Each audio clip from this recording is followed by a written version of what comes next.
នេះដែរគឺជារបៀបដែលយើងចាប់កូនបន្លែដែលយើងបានបណ្ដោះដាក់ចូលក្នុងអេប៉ុងដំបូងឡើយយើងយកទឹកមកចាក់លើវាឲ្យចូលមកដើម្បីឲ្យយើងស្រួលទាញហើយយើងក៏ចាប់អេប៉ុងយើងដាក់ចូលក្នុងទឹកហើយច្បាច់វាឲ្យវាចូលទឹកដើម្បីឲ្យវាជក់ទឹកណាបងដែលត្រូវការគ្រាប់ពូជដែលសុទ្ធល្អពេលបណ្ដោះគឺធានាឲ្យដោះ 100% អាចតាក់ទងតាម Telegram ខ្ញុំបានមានបោះដុំនិងរករាយហើយនេះដែរគឺសកម្មភាពយើងបន្ទាប់ពីយើងចាក់ទឹកវាជោគហើយយើងទាញវាម្ដង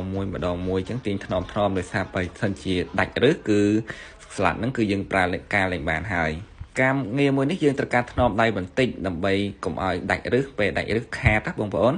យើងចាប់វាមកដាក់ក្នុងកណ្ដាលអេប៉ុងគឺត្រឹមរឹសតុនហ្នឹងគឺដាក់ក្រោមគេហើយយើងធ្វើមិនឲ្យវាខ្ពស់ជាងអេប៉ុងបន្តិចមកហើយយើងដាក់ត្រាំទឹកហ្នឹងគឺយើងអាចដាក់ GAB ចំនួន 1000 EC ដើម្បីស្លាត់នេះយើងអាចដាក់អញ្ចឹងទៅគឺវាចាប់ផ្ដើមលូតលាស់ល្អ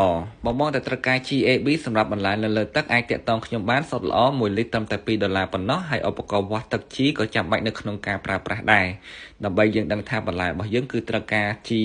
សារធាតុចិញ្ចឹមហ្នឹងគ្រប់គ្រាន់ហើយឬនៅតម្លៃវា$6អាចឆាតក្នុង Facebook Page ខ្ញុំបាន